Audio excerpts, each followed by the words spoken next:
묵상의 삶으로 입술의 정결을 이루자 8번째 시간입니다. 22년 2월 23일 나의 이끌림을 받아라. 내가 너희에게 허락한 나의 말씀이 너희를 앞으로 나아갈 수 있게 한 발 한 발 인도하고 있는 것이다. 주님의 말씀이 이끌어가는 삶, 그게 묵상으로 가능하겠죠. 그 말씀을 붙들고 한 발 한 발 나아가거라. 그 말씀에 너희 마음을 다할 때 마음을 쏟는 거죠. 너희 각자 삶 가운데 살아 역사에 갈 것이다. 말씀이 성취되는 것, 이것이 믿음이 바라는 것들의 실상인 거죠. 때로는 올무가 놓여지더라도 묵묵히 나만 바라보며 나오기 바라노라. 그것이 겸손이니라. 올무가 놓여진다는 것은 생각했지 못했던 예상 외의 어떤 변수, 뭔가 어려움이 생기는 거죠. 거치고 사는 환경이라든가 답답한 일을 만나는 거예요. 그렇지만 그때도 주님은 신실하시다. 나를 사랑하신다. 내게 좋은 것을 주기 원하신다. 나를 끝까지 붙드신다. 이렇게 믿고 나오라는 거죠. 그게 겸손한 자세래요. 나에게 더 나아오너라. 말씀을 가까이 하라. 나에게 더 나오는 게 가장 빠른 길이 아니겠느냐? 아니, 지금 신앙의 목표가 뭐예요? 예수님과 하나 되는 거, 생명의 합의를 이루는 건데 주님께 나오는 것 말고 무엇이 더 중요하며 무엇이 더 빠른 길이 있겠습니까? 나의 말씀으로 더 무장하여라. 마귀가 너희들을 더 흔들어 댈 것이다. 그러니까 높이 성장하면 성장할수록 이제 뭔가 이렇게 좀 쉬어야지 느긋해지는 게 아니라요. 제가 보기에는 더 어려워집니다. 왜? 그만큼 센 마귀들이 붙어가지고 타락시키려고 넘어뜨리려고 애를 써요. 그래서 오히려 1차 연단, 2차 연단, 3차 연단이 더 세지는 것처럼 이긴 자가 되면은 좀 뭔가 이렇게 여유가 있을 줄 알았거든요. 근데 이긴 자 이후에는 더 많이 힘들어진다는 것을 이 말씀들 통해서 볼 수가 있어요. 나에게 더 나오는 것이 가장 빠른 길이 아니겠느냐? 나의 말씀으로 더 무장하여라. 마귀가 너희들을 더 흔들어 댈 것이다. 내가 허락했노라. 나의 일을 이루기 위해 허락한 일들이다.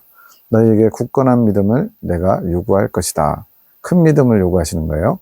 내가 너희에게 겸손한 자세를 원할 것이다. 깨어 있어라. 내가 너희를 정금과 같이 만들기 원하노라. 이게 이제 그 욥의 고백이잖아요. 저가 나를 단련하신 후에는 내가 정금같이 나오리라. 정금이 되려면 뜨거운 풀무에 열심히 닥달을 해야 되겠죠. 나를 믿는 것에 힘써라. 그것이 흔들리지 않는 비결이니라. 주님이 친절하시게 흔들리지 않는 비결을 가르쳐 주셨어요. 나를 믿는 것에 힘써라. 더더욱, 그러니까 흔들리는 환경, 어려움이 닥치면요, 그 환경을 보지 말고 더더욱 주님 앞으로 나아가고 주님께 매달리는 거예요. 그러면 흔들리지 않게 된대요. 옆에 그 든든한 버팀목이 되는 그런 것들을 몸에 묶었다면 우리가 뭐 풍랑이 와도 쉽게 요동하겠냐고요. 근데 뭔가 이렇게 부실한 밧줄을 붙잡고 있거나 그러면 풍랑이 오면 두려워할 수밖에 없죠. 너희 굳건한 믿음 위에 내가 내 뜻을 이룰 수 있다. 믿음이 이기네, 믿음이 이기네. 계속 믿음을 강조하십니다. 겸손함이 나의 긍휼을, 나의 은혜를 얻어갈 수 있다는 것을 잊지 말거라. 겸손한 자세는 뭐예요? 나의 연약함을 고백하고 주님만을 온전히 바라보는 거. 그게 겸손함이고, 겸손함이 곧 믿음의 다리를 이룰 수 있습니다. 겸손함의 자세는 주여 제가 여기 있습니다. 당신의 뜻을 이루소서. 제가 순종하겠나이다. 이 마음으로 나에게 나오는 것이다. 너희 안에 이루어갈 나의 뜻에 굳건한 너희의 믿음과 겸손의 자세로 나아오너라. 주님께서 지금 요구하신 게 두 가지죠. 믿음과 겸손의 자세. 믿음은 실체가 성령이라고 그랬죠. 성령님의 이끄심에 따라 내가 겸손히 순종하면 주님의 뜻이 이루어진대요. 그러면 나의 일함을 보리라. 내가 나의 새 일을 너희 안에 이루기 원한다. 너희 마음을 돌아보며 마음을 잘 지키기 원하며 축복하노라. 예언, 계시죠. 계시는 주님의 뜻을 이룰 씨앗. 자, 계시의 말씀, 하나님이 이렇게 하실 것이다 라고 주님께서 선포하셨어요. 알려주셨어요. 근데 때로는 이제 결과적으로 안 이루어질 때가 있어요. 그럴 때가 있죠. 그럼 둘 중에 하나일 겁니다. 하나는 도구인, 통로인, 사람들이 불순종하거나 거부해서 주님의 뜻이 어긋날 수가 있고요. 또 하나는 아직 때가 되지 않아서 아직 그 결과물에 도달하지 않은 것일 수 있고요. 이 두 가지 때문에 우리는 결과를 보고 이거 계시가 맞네 안 맞네, 주님의 뜻이 기네 아니네 이렇게 판단하면 안 된다는 거예요. 왜? 아직 때가 안 됐으면 어떡할 건데요. 니느웨 성이 멸망한다고 했는데 그들이 전심으로 회개하니까 그게 몇십 년 뒤로 밀렸거든요. 모든 것에 침묵하며 묵상하는 주님 마음에 합한 자들을 통하여 주님 말씀의 씨앗이 자라게 하심. 침묵과 묵상, 중요한 주님께 나아가는 방법이었습니다. 주님은 주님을 사랑하는 자들과 함께 주님의 뜻을 이루어 가심. 우리가 그런 자들이 되기를 바라심. 자, 이러한 모든 것들, 왜 침묵합니까? 왜 묵상합니까? 왜 주님의 마음을 알기 원합니까? 왜 주님의 뜻을 구하십니까? 왜 순종하십니까? 주님을 사랑하기 때문에. 이 한마디면 끝나는 거예요. 그러나 주님의 정한 뜻을 이루어가는 것은 결국 우리의 의지다. 자, 이 의지라는 것은 거치고 사는 환경을 극복하고 대단한 영웅적인 덕행을 실천하는 의지가 아닙니다. 주님의 뜻에 순종하고자 하는 의지예요. 그래서 성경의 심리에서도 자기 옷을 빠는 비결 5가지 중에 4가지는 다 주님이 준비해 주셨고, 마지막 5번째, 순종하는 자유의지. 이건 우리 몫이라는 거예요. 근데 이 앞에 생략된 게 뭐냐? 성령의 이끄심에 순종하는 자유의지. 즉 광야 연단 과정 동안에 우리 인도에 가시는 모세와 같은 성령에게 잘 순종하는 것이 주님의 뜻을 이루어드리는 가장 빠른 길이고 좋은 길이고 행복한 길입니다. 이 의지는 우리가 정해야 돼요. 이제는 저는 주님의 뜻에 무조건 순종하겠습니다. 즉각 순종하겠습니다. 이것만 하면 나머지 직접적인 일들은 다 주님이 하시는 거예요. 우리를 통해 이루실 계획들은 무한정 많으심. 준비된 만큼, 그릇을 준비한 만큼 주님이 더 크게 쓰실 수 있다는 거예요. 22년 3월 17일 각자의 마음을 돌아보고 믿음을 돌아보는 시간들이 되어라. 기도 중에 내가 함께 할 것이니라. 내가 너희 모두를 지금 부르고 있느니라. 각자에 맞게 내가 너희 모두를 부르고 있단다. 나의 부름에 응답하는 너희들이 되기 원한다. 주님이 부르셨을 때 응답하는 거지요. 그게 화답이라고 그랬어요. 근데 주님은 부르시지 않았거나 주님의 뜻이 거기 없는데 우리가 이렇게 할게요, 저렇게 할게요, 주님이 따라오세요 그러면 그거는 내 결단이고 결국은 주님의 뜻이 이루어지는 게 아니라 내 뜻이 이루어지는 게 되겠죠. 나의 부름에 화답하는 자들이 되기 원한단다. 내가 각자에게 어떤 것을 원하는지, 무엇을 바라는지 생각해 보아라.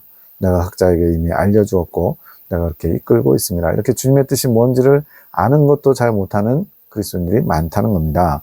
그것을 발견하며 붙들고 가는 것은 너희 몫이다. 나는 나의 뜻을 알렸고 너희는 그것을 원하고 구하기만 하면 되는 것이다. 원해라. 내가 알린 나의 뜻을 원하여라. 그냥 벌리고 있으면 먹여주는 게 아니라 주님을 구하고 찾고 두드려야 돼요. 원한다 하여라.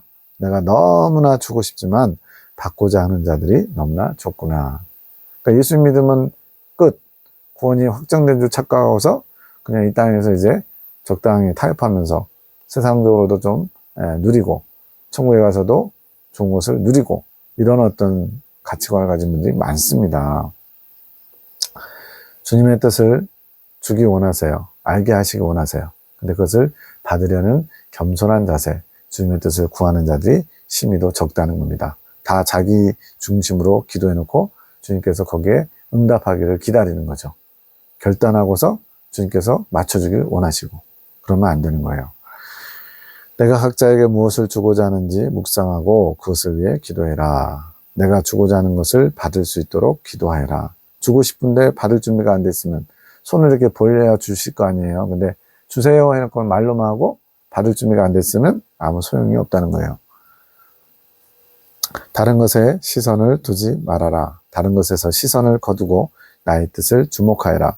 나의 뜻이 너희의 뜻이 되고 소원함이 되어 나의 것을 받아 너희 것이 되어 그것을 누리는 너희가 되기 원하노라. 나의 마음을 알아라. 나의 뜻을 알아라. 제발 좀 이게 시작이다. 내 뜻을 알아야 니들이 뭘 할지를 결정할 것이 아니냐. 지금 내가 각자에게 무엇을 원하고 무엇을 주기 바라는지 그것에 주목하며 바라보아라. 이러기 위해서 더 묵상하여라. 더 깊이 묵상하여라. 주님의 뜻을 알아오는 게 묵상이에요. 침묵하며 나를 집중할 때에 내가 보일 것이며 나의 뜻이 알아질 것이다.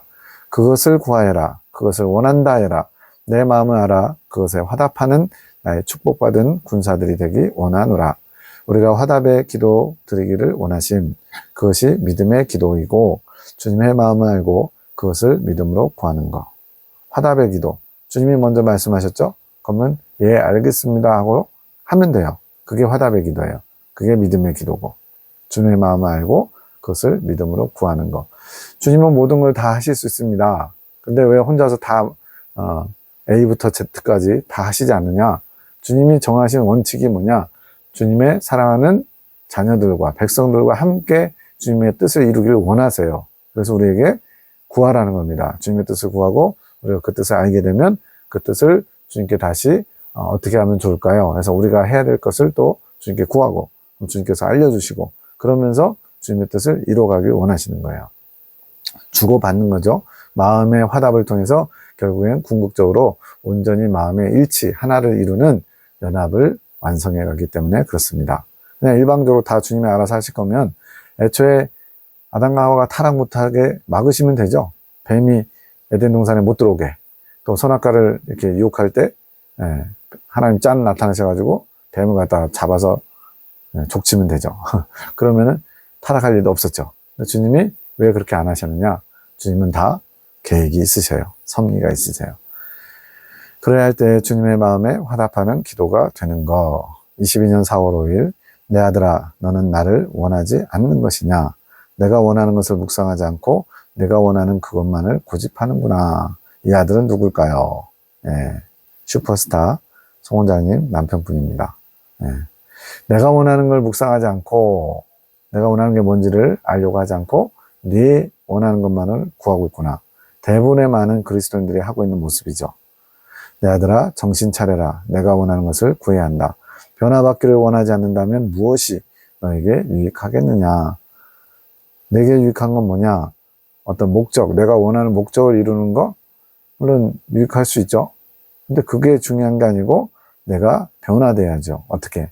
예수님과 하나 될 수 있는 그런 변화된 모습, 온전히 비우고 온전히 주님의 것으로 채우고 이런 신앙의 목표가 항상 모든 것에 최우선이어야 되고 목표가 돼야 됩니다.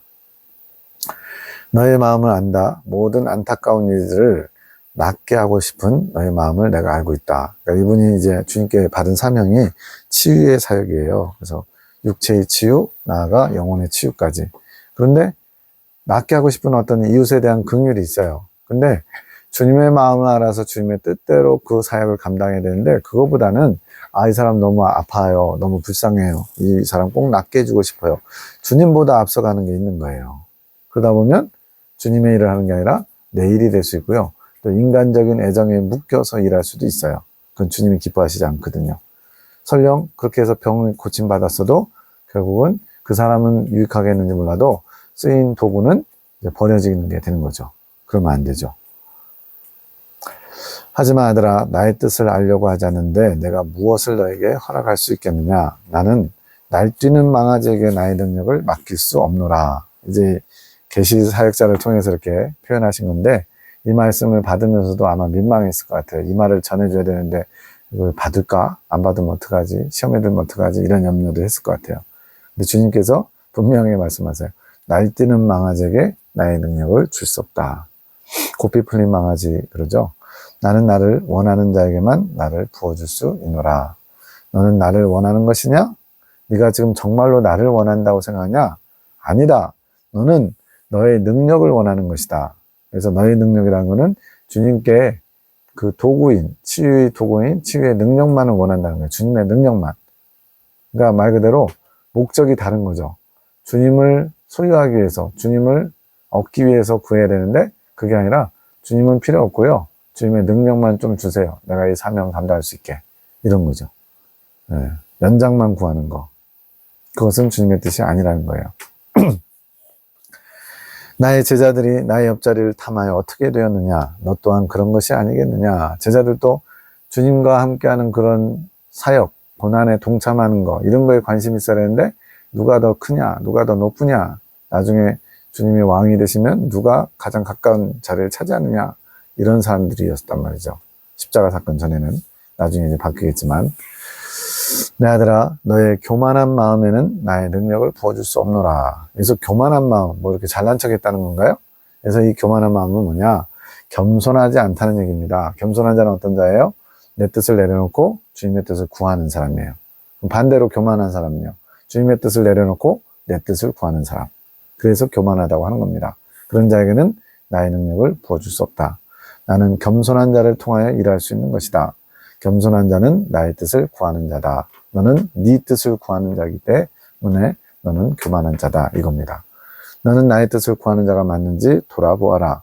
내가 지금 너를 통해 무엇을 원하는지, 내가 너를 통해 원하는 것이 나의 능력의 나타남이 맞는 건지, 아니면 내가 나의 신부로 거듭나는 게 먼저인지 생각해봐라. 자, 너는 지금 나의 능력을 가져가는 거, 나의 능력을 받아서 치유 사역이라고 하는 것을 원하고 있는데, 그게 먼저냐, 아니면 네가 나의 신부로서 준비되는 거, 이게 먼저냐. 주님의 관심은 일, 사역, 눈에 보이는 어떤 결과물, 여기에 있지 않아요. 우리 신앙의 목표가 예수님의 생명과 연합하는 것이듯이 지금 이 김홍식 집사님이 신부로서 준비되는 거, 주님과 마음이 합해지는 그 경지까지 도달하는 것을 원하시는데, 치유의 사역은 사실 거기에 이르는 하나의 길이에요, 길. 어떤 사람에게는 치유의 사역으로, 어떤 사람은 축사의 사역으로, 어떤 사람은 꿈과 환상의 계시 사역으로, 어떤 사람은 주님의 음성을 전달하고 또 사랑을 실천하는 사역으로, 이렇게 각각의 사명을 주셨는데, 그 사명 또는 사역은 주님께 도달하는 과정에 각자의 주어진 길일 뿐이에요. 근데 길 자체를 목적으로 삼아서 주님과 하나 되는, 신부되는 그 단장, 그것을 바라보지 않고 당장 눈앞에 보이는 그 일, 결과물만 원하면 주님의 뜻이 아니라는 겁니다. 내 아들아, 나는 너를 끊임없이 부르고 있지만 너의 마음은 다른 곳을 향해 있구나. 주님과 아이 컨택트, 눈이 마주어서 대화가 돼야 돼요. 마음이 이심전심 주고받아야 되는데 주님과는 상관없는데 쳐다보고 있는 거예요. 주님을 안 보고. 그래서 주님이 끊임없이 부르지만 마음이 딴 데가 있으니까 응답하지 못하는 거죠. 화답하지 못하는 거죠. 집중하여라. 내가 원하는 그것을 구하여라. 그것은 나의 사랑이라. 너는 지금 일하고자, 사역을 감당하고자 능력을 구하느냐? 나의 사랑을 구하여라. 나의 마음을 구하여라. 나의 뜻을 알고자 하여라. 주님이 더 좋은 거를 구하라고 지금 권면하시는 거예요. 나를 원하는 마음을 회복하여라. 너의 불타는 마음을 내가 볼 것이니라. 주님을 향한 불타는 마음, 간절히 사랑하는 마음, 진심이 전해지는 마음, 이거를 원하시는 거죠. 왜 날뛰는 망아지라고 하신 건지요. 내 딸아, 맞다, 고민하지 말아라. 전하기가 민망하죠. 또 시험에 드시거나 불편하실까봐. 그의 모습이 그런 것이다.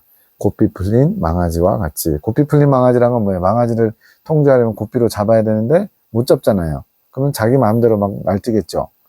나의 통제가 먹히지 않는 것이다. 주님께서 도구로 사용하셔야 되는데 도구가 그 주인보다 더 높아요. 마음이 높든지 자리가 높든지. 그러다 보면 통제할 수가 없어요. 그러면 주님이 쓰실 수 있는 도구, 주님의 뜻대로 성장을 이루게 하시고자 하는 그 뜻을 이룰 수가 없죠. 너희도 마찬가지다. 나의 뜻을 잠잠히 바라보지 않는 자는 이런 고삐 풀린 망아지와 같다. 나의 뜻을 잠잠히 바라보지 않는 자, 잠잠히 바라본다는 건 무슨 말이에요? 내 생각, 내 뜻을 내려놓고 주님의 뜻을 적극 수용하려는 자세를 갖는 게 잠잠히 바라보는 겁니다. 나의 뜻을 이룰 수 없으니까 그냥 네 마음대로 해라 이렇게 주님이 포기할 수밖에 없다는 거예요. 그래도 이렇게 책망하면서라도 고치려고 하시는 게 주님의 사랑이라는 거죠. 너희 생각이 그러하고 마음이 그러하고 너희 의지가 그런 것이다. 즉 우리의 생각과 감정과 의지가 주님의 통제 아래 있어야만, 주님의 생각과 주님의 감정과 주님의 의지를 받아들여야만 주님께서 당신의 뜻대로 사용할 수 있다는 거죠. 나의 뜻에 잠잠히 자신의 것을 내려놓고 나를 바라보며 원하기를 내가 원한단다.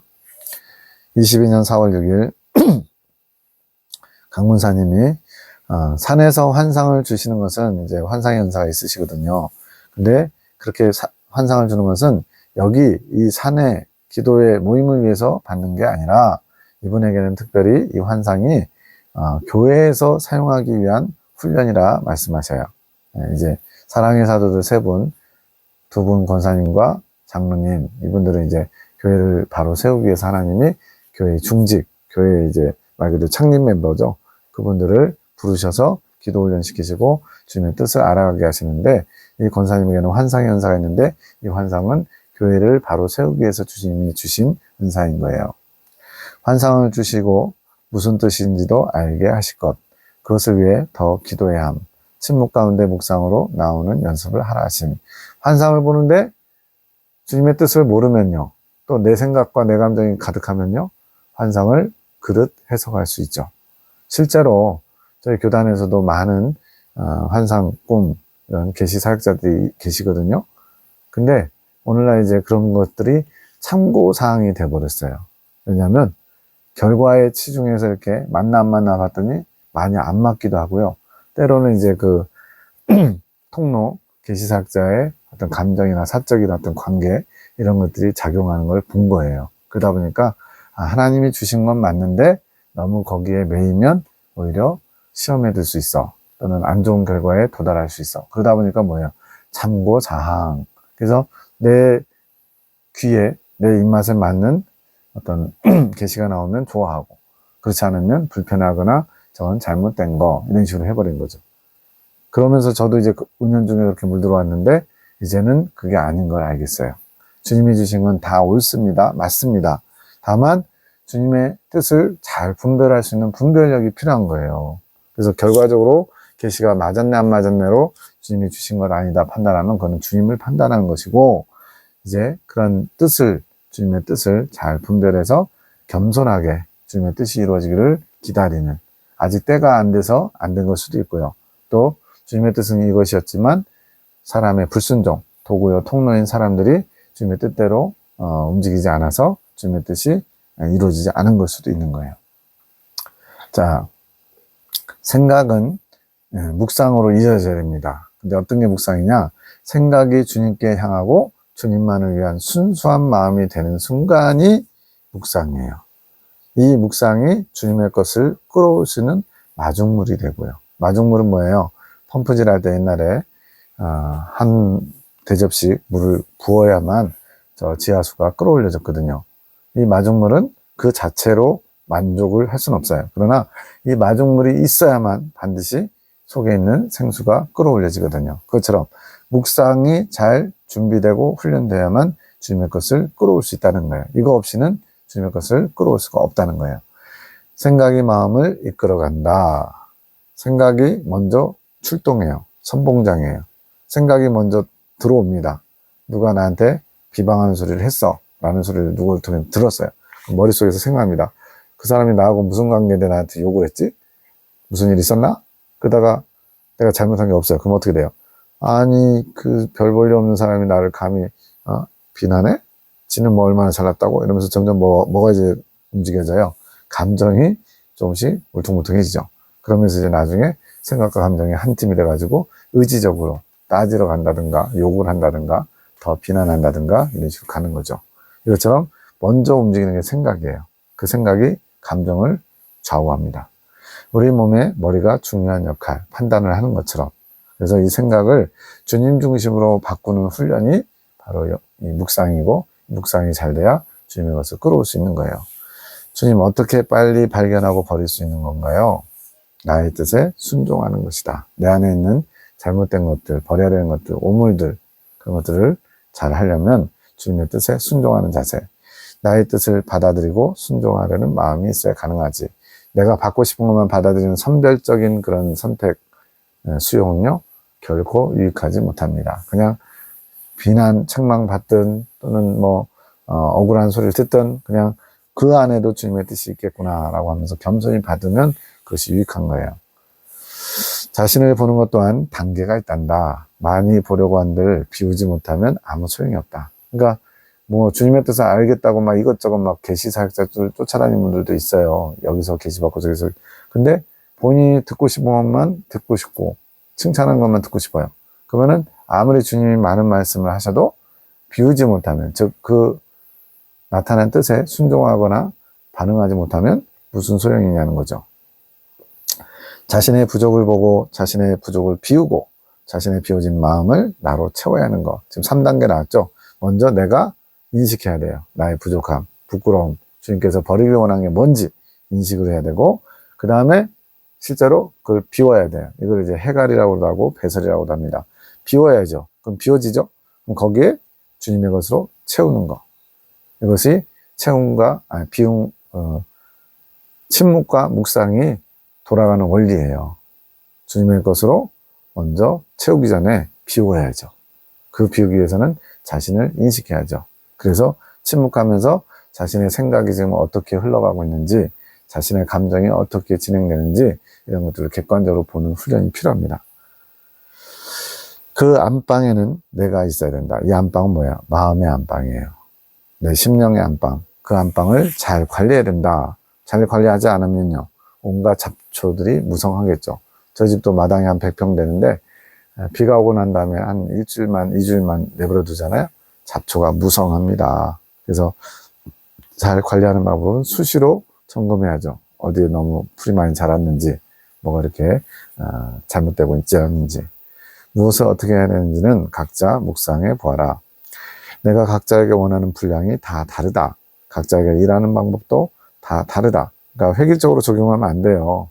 하나님이 어떤 사람은 절제의 방식으로, 어떤 사람은 온유한 자세를 요구하시기도 하고요.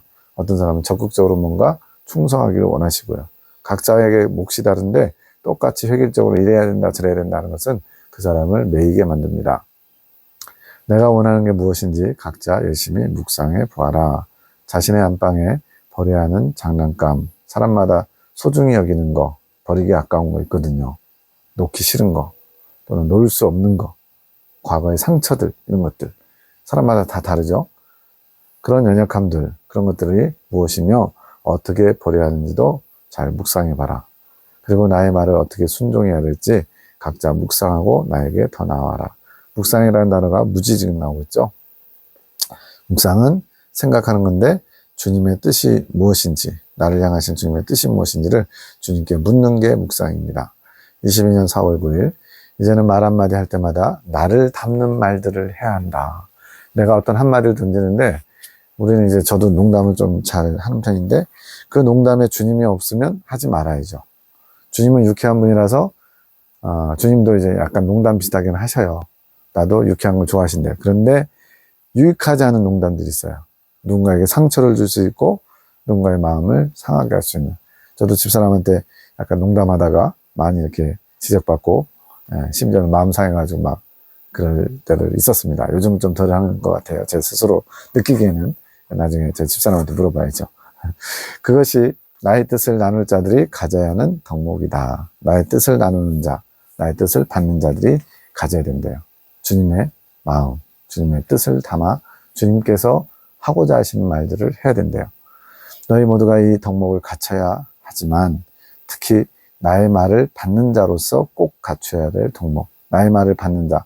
주님의 말씀을 받아서 소화시키고 내 것을 만들어서 그 깨달은 것을 가지고 배설하고 이제는 말씀을 낳는 자. 다른 누군가에게 주님의 말씀을 전하는 축복의 통로로 쓰일 자들은 반드시 이걸 갖춰야 된대요. 뭘요? 주님을 담은 말. 주님께서 이걸 원하십니다. 주님의 뜻은 이것이겠습니다. 내 생각을 말하는 게 아니라 주님의 뜻을 전달해야 되기 때문에 그렇습니다.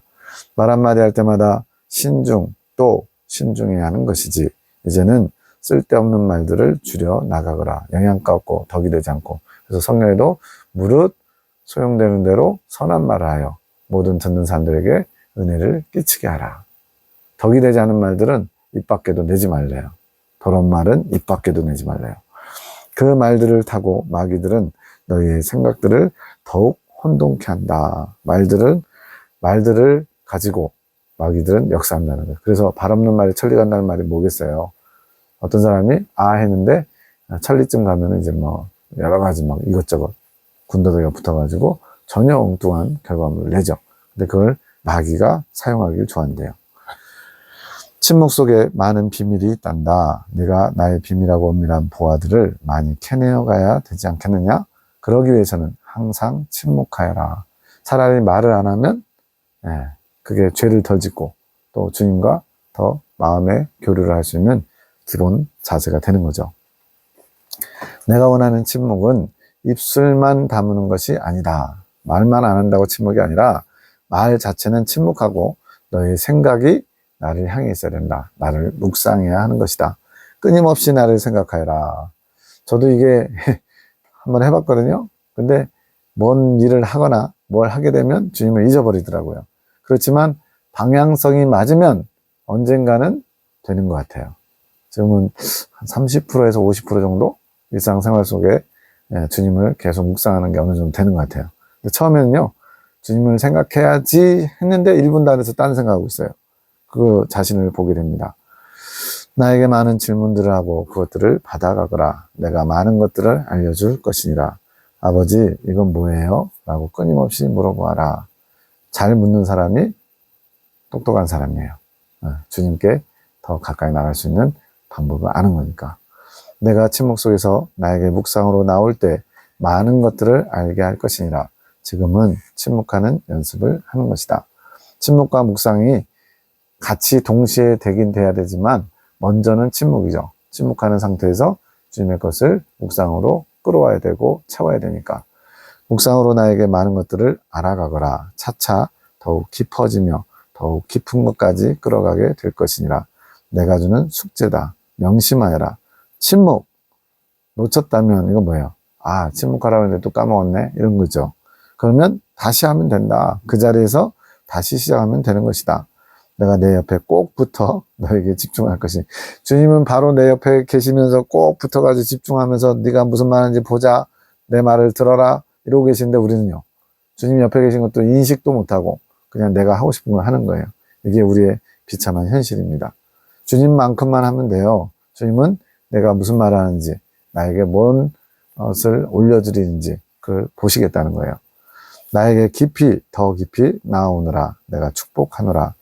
22년 5월 1일 지금은 레벨업의 시점, 영적 성장의 어떤 그 마디마디가 있거든요. 그런 한 단계 점프할 그런 때라는 거예요. 그걸 위해서 침묵이 중요한 게 아니라 묵상이 중요하다. 이건 침묵이 안 중요하다는 얘기 아니에요. 침묵하는 거가 목적이 아니고 묵상이 더 목적에 가깝다는 거예요. 왜? 주님의 것을 끌어와야 되니까. 그래서 침묵은 주님의 것을 들을 수 있도록 주님의 마음을 뜻을 알아올 수 있도록 기본 바탕, 베이스를 만드는 거예요. 그래서 침묵 없는 묵상은 불가하죠. 그러나 침묵은 도구일 뿐이에요. 과정일 뿐이에요. 묵상을 통해서 끌어오기 때문에 묵상을 이루게 하기 위한 침묵의 중요성을 가르치셨던 거. 이제 묵상으로 나아가라는 겁니다. 22년 5월 3일 지금은 이끄는 대로 온전한 순종을 하는 때, 가보는 때 내 안에 주님의 말씀이 완성되어 가는 거. 침묵, 이제는 모든 것에 대해 침묵. 모든 것에 대해 침묵은 뭐예요? 그래서 침묵은 입 다물고 살라는 얘기가 아니고 항상 주님의 것을 끌어오기 위해서 내 생각, 내 감정 이런 것들을 다 멈추라는 겁니다. 최종적으로 이제 목적이 나와요. 정욕의 소리에 침묵하게 하시려고. 왜 생각에, 감정에 침묵을 해야 되냐? 말에 침묵을 해야 되냐?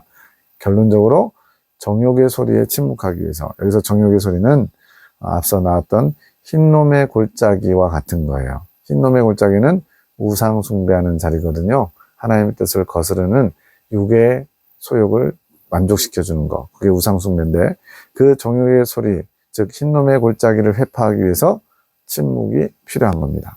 그것은 정욕이 요구하는데 그것을 거부하는 게 침묵이에요. 여기서 뭐 식욕이 밥 달라고 하는데 나 밥 안 먹어 이걸 얘기하는 거 아니에요. 정욕적으로 하나님 뜻이 아닌 내 육적인 또 죄성과 정욕의 만족을 추구하는 것이 우리의 그냥 타고난 타락한 인간의 본성인데 그것을 거스를 수 있는 게 침묵하는 거예요. 근데 그것이 내 힘으로 되는 게 아니라 주님의 말씀으로 채워서 싸우게 하는 거죠. 내 안에서 성령의 소욕과 육체의 소욕이 충돌해서 성령의 소욕이 이기시도록 돕는 게 바로 정욕의 소리에 침묵하는 거예요. 자, 첫 번째 말의 침묵은 외부적인 차단. 우리의 생각과 감정이 말로 표출되잖아요.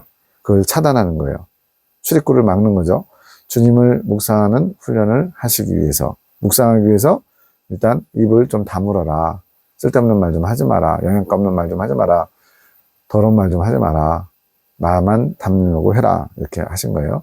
주님만 바라보는 것이며 주님과 마음이 하나 되게 하시려고.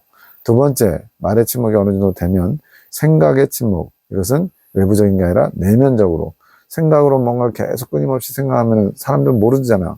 표정만 보고 저 사람 생각이 마음이 많이 복잡한가 봐 이런 건 알 수 있지만 생각이 꼬리를 꼬리무는 거는 몰라요. 외부적인 게 아니기 때문에 내면적으로 차단하는 겁니다. 왜? 생각과 감정이 말의 침묵에 말로 나가기 때문에 주님이 모든 것을 차단해가는 훈련. 여긴 지금 안 나와 있지만 생각의 침묵과 같이 묶여 있는 게 감정의 침묵이에요. 왜? 생각으로부터 감정을 요동시키는, 격발시키는 그런 일들이 다 연결되어 있기 때문에 어떤 사건이 터지거나 상황이 벌어지면 생각이 먼저 그것을 판별하죠. 저게 뭐야? 나한테 유리한 거야? 나쁜 거야? 내가 지금 이런 수모를 당해도 돼? 말어. 그 다음에 어느 정도 분별이 되면 뭐예요? 아니 저까짓 게 나한테는 이렇게 한다고? 하면서 이제 감정이 움직이기 시작해요. 생각으로 든 것을 품으면 감정이 요동하게 돼 있어요. 그래서 생각의 침묵과 감정의 침묵이 한 묶음이고요. 마지막으로 그 결과가 이제 침묵함으로써 정욕의 소리, 주님의 뜻이 아닌 것을 원하는, 소원하는, 바라는, 추구하는 이러한 육적인 애정과 욕망의 소리에 침묵해야 돼요. 이것이 흰놈의 골짜기를 회파하는 것이에요. 22년 5월 6일, 지금은 맹목적인 마음, 맹목적이라는 건 뭐예요? 목적에 부합하지 않은 마음이에요. 그런데 주님은 이것을 기뻐하지도 않으시고 원하시지도 않으세요. 땡땡 집사님, 이건 이제 봉시 집사님이에요. 주님의 이끄심에 목차 정리가 안 된 상태. 목차가 뭐예요? 무슨 내용인지를 잘 한눈에 파악할 수 있도록 앞에 차례 목차가 있잖아요. 이게 정리되어 있어야 되는데, 자, 5페이지 어떤 내용, 그다가 갑자기 70 몇 페이지 무슨 내용, 그 다음에 23페이지 무슨 내용, 이렇게 되면 어떻게 돼요? 이거 뭐야 도대체?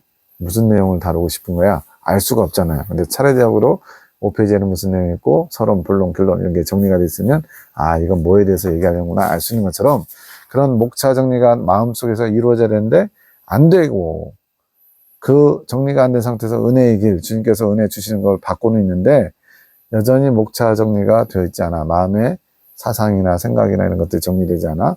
많은 은혜를 못 느낀다. 그러니까 그릇 준비를 잘 못한 거죠.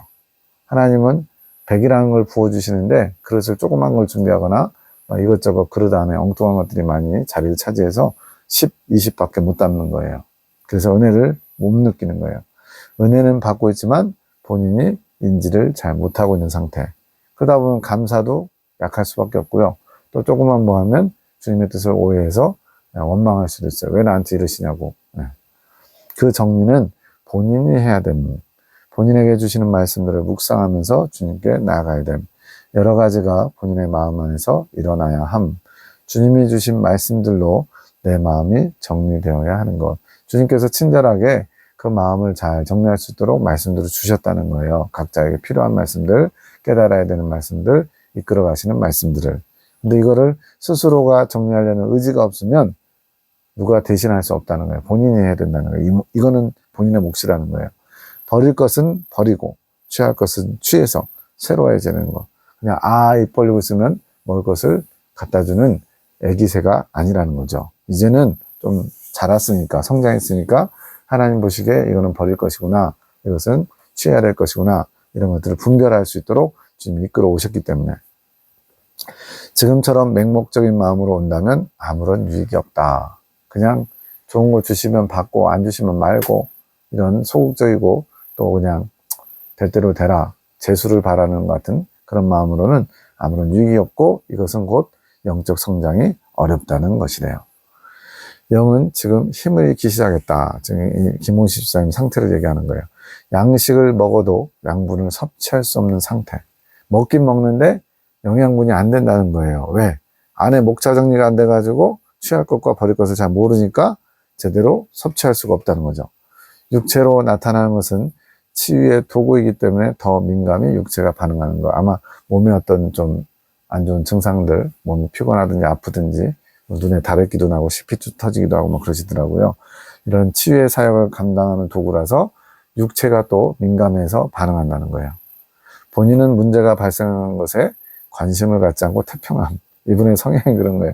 본인이 관심 가진 거에는 올인하는데 주님의 관심에는 조금 등한시하는, 아직까지는 나중심적인 게 많은 거예요. 그래서 주님은 참 안타깝고 마음이 급해요. 주변에서도 마음이 안타깝고 급해요.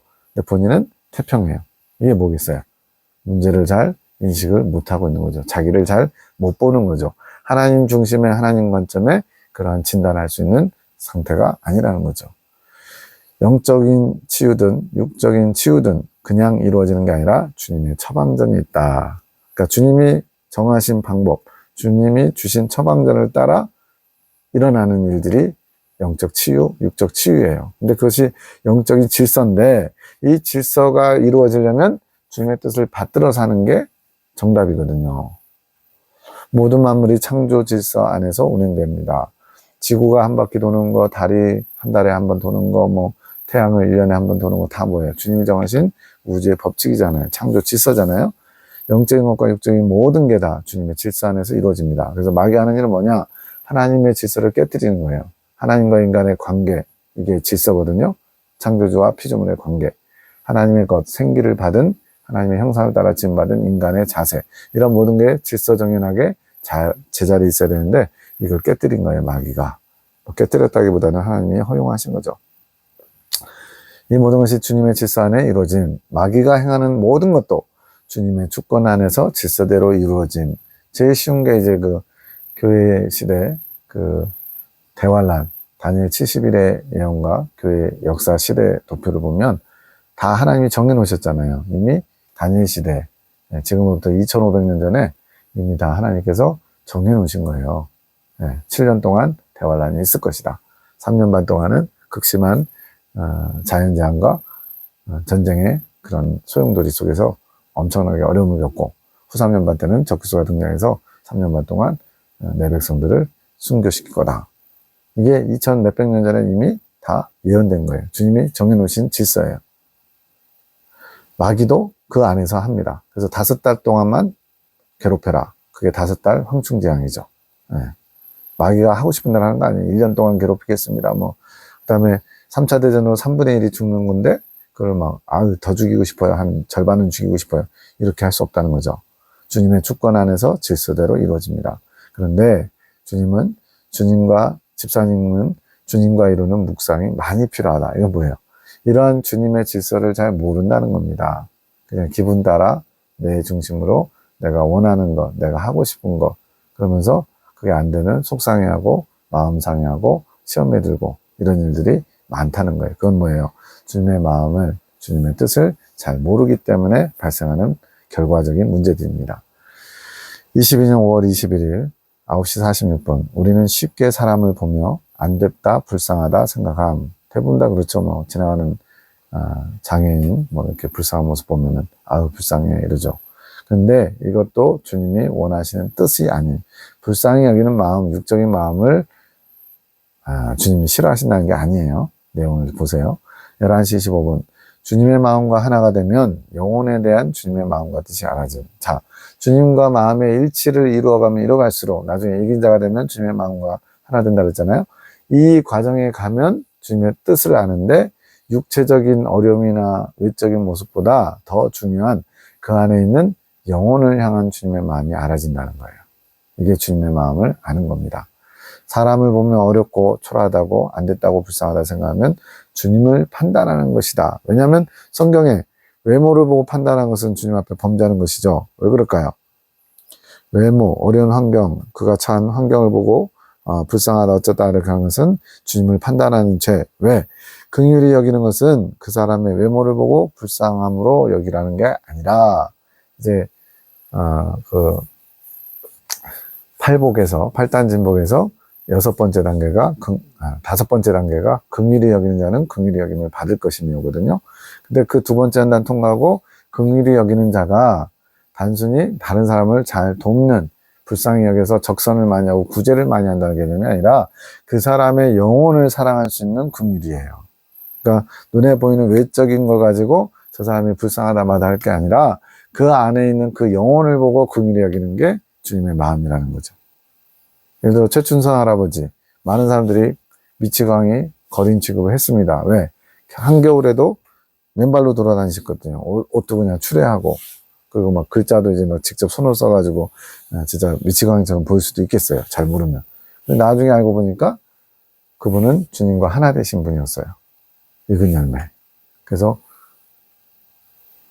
세상에 부러운 사람이 없는 사람은 억만 1등 부자래. 1등 부자.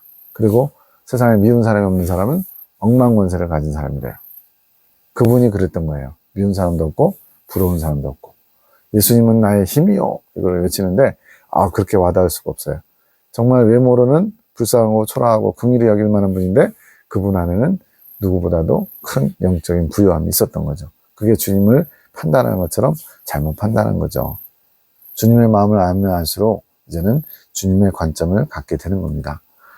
외모를 보고 판단하는 것은 광대하신 그 영혼을 향하신 주님의 뜻을 모르면서 함부로 재단하는 거예요. 나의 잣대로, 나의 기준으로 주님의 뜻을 측정하는 것이 되기도 하고, 때로는 그것이 사람을 향한 측은지심으로 애정에 묶이기도 되는 것. 즉, 외모로 판단하는 것은 두 가지의 문제가 있어요. 첫 번째는 주님을 함부로 내가 판단하는 것. 또 하나는 사람의 인정, 애정. 주님은 애정을 굉장히 싫어하신대요. 사정, 오욕, 이게 애정과 욕망이거든요. 애정은 끊어야 되는 것이고 욕망 5가지는 절제해야 돼요. 왜? 욕망은 육체를 유지하기 위해서 필요한 것이에요. 식욕 없으면 죽죠. 성욕 없으면 대가 끝나겠죠. 또 수면욕, 잠 안 자면 또 죽겠죠. 또 명예욕 없으면 이 세상에 살아갈 이유가 없어요. 뭘 위해서 사나 하다가 자살하겠죠. 자, 이런 육체가 살기 위해서 필요한 욕망은 절제하는 거지만 애정은 끊어야 된다. 애정 끊는다는 것은 호적을 파고 부모관계, 자식관계를 끊는다는 그런 개념이 아니라 주님을 위해서 언제든지 그 애정을 십자가에 못 박아야 된다는 거죠. 그게 끊는 거예요. 근데 사람의 외모를 보고 판단하고 눈에 보이는 것만을 쫓아가면 인간적인 애정, 즉 측은지심, 인정에 매여서 주님의 뜻을 거스른다는 거예요. 이게 어떻게 보면 더 위험한 걸 수도 있어요. 왜? 이런 인간적인 애정이 많으면 많을수록 하나님 중심으로 나가기는 어렵기 때문에. 왜 모세가 그 시내산에서 황금 송아지 만들어 놓고 축제를 벌였던 사람들을 왜 레위인들한테 이쪽 진영에서 저쪽 진영으로 지나가면서 칼을 휘둘러 부모, 형제, 자식을 죽이게 했습니까? 3,000명이나 죽거든요. 그냥 하나님의 번개를 때려서 죽여도 되는데 왜 직접 죽이게 했을까요? 그만큼 그 죄, 우상숭배죄가 얼마나 무서운 것인지, 하나님이 싫어하시는 건지를 처절하게 경험시킨 거예요. 근데 모세가 너무하시지 않습니까? 하나님, 우리의 형제고 우리의 부모고 내 자식인데 어떻게 직접 죽이라고 하십니까? 너무하십니다. 이러지 않았어요. 뭐라고 그러냐면 너희가 오늘날 이렇게 행하였으므로 너희가 오늘날 여호와께 헌신하게 되었다 그랬어요. 이게 인간적인 애정, 육적 애정을 끄는 사람의 모습이죠. 이게 익은 열매입니다. 이것은 앞으로도 우리가 주의해야 될 상황이다. 즉 인정에 매여가지고 주님의 뜻을 거스르는 일을 하면 안 된다는 거예요. 우리는 그 사람의 외모를 보지 말고 그 사람의 중심, 영혼을 보시며 일하시는 그 영혼을 사랑하시는 주님을 바라봐야 되기 때문에, 그러지 않으면 인본적인 것이 된다. 지금 인본적인 사람이 신본적인 사람, 나중심적인 사람이 하나님 중심적인 사람이 되려고 지금 이 과정을 가고 있는데 여전히 인본적인 걸 못 내려놓는 거예요. 그러면 주님의 마음과 합해질 수가 없죠.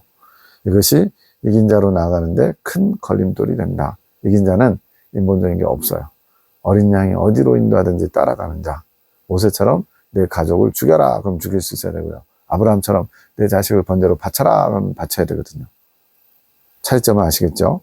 이 모든 것은 오직 주님만 바라봐야 되는, 그래야만 모든 관계, 인본적이고 인간적인 애정에서 끊어져서 주님과 사랑으로 결합할 수 있기 때문에 이제는 이 기준, 사람을 불쌍히 여기는 마음, 이것이 애정인데 이것이 매우 교묘하게 내 안에 우상으로 자리 잡고 있대요. 사실 애정이 없다는, 저도 애정이 없는 편이에요. 제가 오죽하면 부모님이 하도 저를 영적으로 힘들게 하니까 구원만 시켜서 빨리 데려가시라고까지 기도를 했겠어요. 지금 제가 불효자식인데 하도 막 이런저런 정말 말도 안 되는 걸로 저를 힘들게 하니까 부모님을 구원은 시켜야 되겠고, 그래서 구원받을 수 있는 믿음만 가지고 빨리 데려가시면 좋겠다는 식으로 좀 젊었을 때 기도했던 것 같아요. 근데 이런 애정들, 이런 것들이 교묘하게 내 우상으로서 자리 잡고 있어요. 근데 본인은 몰라요.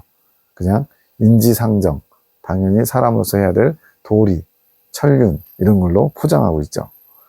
이제는 우리에게 이 말씀이 필요한 시기, 받아들일 수 있는 시기와 더불어 이 말씀을 내 것으로 삼아야 되는 시기. 즉 과감하게 주님의 뜻이라면 인정이건 뭐건 애정이건 다 쳐낼 수 있는, 이거는 매몰찬 거, 사람 보는 관점에서는 아주 몰인정할 수 있어요. 근데 그것이 주님을 사랑하는 것에서 출발된 것은 좋은 것입니다. 지금은 하나님 중심적이지 않은 모든 것을 비우고 버리고 하나님 사랑으로만 채워가야 하기 때문에, 아랫동네에서는, 어린아이 신앙에서는 뭐 그럴 수 있어요. 근데 이 장성한 자를 바라보는 이런 두 번째 연단 이후의 과정에서는 이것을 내려놓지 않으면 안 됩니다. 지금은 채우기 위해 주시는 것보다 비우기 위해 주시는 게 더 큰, 계시의 말씀들이 먼저 비우기 위해서 거기에 합당한 말씀도 주신다는 거예요. 그리고 나서 채워지는 말씀, 사랑의 말씀들, 무엇으로 무장해야 되는지, 무엇으로 내면을 채워야 되는지, 변화시켜야 되는지를 말씀하신다는 거죠. 이긴 자가 되기까지는 비우기 위해서 생수, 성령의 맑은 물입니다. 맑은 물을 너희에게 뿌려서 정결케 한다. 이게 에스겔서 36장에 나오는데, 이런 생수가 필요해요. 이 생수로 날마다 씻어야 됩니다. 이후부터, 즉 이긴 자가 된 다음부터는 주님의 사랑을 채우기 위해서 생수 또는 생명수가 필요한 거예요. 차이점 아시겠습니까? 이긴 자가 되기까지는 모든 죄성과 정욕에 지배받는 육적 행실들을 씻기 위해서 생수가 필요한 거예요. 이긴 자가 되고 나서는요, 내면이 정결케 됐잖아요. 이제는 몸으로 주님을 닮은 주님의 열매를 맺기 위해서 채우는, 생명수를 채우고 생명과를 먹어서 채우는, 주님의 살과 피로 채우는 그것이 필요한 거예요. 네, 목적이 다른 겁니다. 둘 다 성령님과 연관되거든요. 근데 목적이 달라요. 그러나 내가 원하면 의지를 드리면 더 많이 채워짐. 이긴 자의 단계에서 생명수와 생명과를 먹고 또 채워서 결국은 다 익으면 생명수 폭주, 영적 할례, 익은 열매가 되거든요. 근데 이것이 원하는 만큼 더 많이 채워진대요. 그럼 간절히 원하면 돼요. 근데 그렇게 원한다고 해서 그냥 다 되는 건 아니고요. 정말 주님을 사랑하면서 날마다 끊임없이 주님을 주목하고 집중하면서 주님을 내 안에 채우는 그런 수고와 있음도 필요합니다. 이것이 의지예요. 즉 우리가 의지를 되어서 주님의 일을 이루고자 하는 것은 광야의 정에서는 의지를 가급적이면 사용하지 않아야 돼요. 그래서 사용하지 않는다는 것은 뭔가를 내가 해보려고 하는 의지가 아니라 주님의 뜻을 알고 순종하려고 하는 의지만 필요해요. 광야 때는. 그러나 이긴 자가 되고 나서는 익은 열매가 되기 위해서는 의지가 필요해요. 어떤 의지? 주님을 소유하는, 주님의 생명을 채우고자 하는 의지, 이것이 발동돼야 돼요. 그게 나중에 순종하는 의지, 선한 의지, 여기까지 나가게 되는 거예요. 익은 열매로 빠르게 이끌어 갑니다. 무엇이요? 의지, 원하는 마음을 더 많이 드릴 때. 모든 것은 주님이 주신 말씀을 묵상할 때 이루어진, 묵상의 중요성이 얼마나 강조되고 있습니까? 주님 주신 말씀들을 기도하면서 읽고 또 읽는 것이 묵상이고, 그 묵상을 통해 성령의 이끌림을 받아 씻어지고 버릴 수 있게 되는 거. 이게 소화시키고 배설하는 거거든요. 각자 버려야 할 것들을 깨닫게 하시고 버리게 하시는 거. 광야에서는 버리는 거예요. 비우는 거예요. 내 안에 있는 내 생각, 내 감정, 내 속에 속한 정욕과 죄성에 지배받는 것들을 버려야 돼요. 이게 씻는 겁니다. 이긴 자가 되어야 주님과 온전히 한 마음을 이루는 것이 되고, 주님의 마음을 알아 주님이 원하시는 일들을 할 수 있음. 지금은 우리 모두에게 더 달려갈 기회를 주시는 것. 우리가 주님의 마음을 잘 알아 모든 것을 내려놓고 말씀을 묵상해야 함. 묵상의 삶이 그래서 중요한 거예요. 기도하며 읽고 읽어서 소화시키고 성령께서 이끄시는 깨달음으로 결국 배설까지, 이게 해갈이라고 그랬어요. 버려야 될 것을 버리는 것. 그것이 온전한 사이클이에요. 말씀을, 양식을 먹고 그것을 성령의 조명하심으로 깨달아 내 것으로 삼고 영양분을 삼고, 그 다음에 불필요한 것들, 그에 부딪히는 것들, 내 속에 속한, 육에 속한 것들, 천국에 가져갈 수 없는 것들을 배설하고, 이게 계속 잘 순환되어야 건강한 성장을 이룹니다. 그것이 주님의 이끄심에 순종하는 것이에요. 20년 12월 22일에 믿음의 사람이 되어라 라고 주님의 영음이 들렸는데, 그래야 내 사람이 되었다고 인정할 만하고 아버지를 기쁘게 해드릴 수 있다. 이 믿음의 사람이 뭐냐? 이긴 자라고 또 나중에 22년 5월에 말씀해 주십니다. 그것이 지음받은 너희 본분을 다하는 것이다. 믿음이 없이는 하나님을 기쁘시게 할 수 없다. 즉 우리가 믿음을 가진 자, 큰 믿음의 사람, 이긴 자 되기를 원하시는 게 주님의 뜻이라는 겁니다.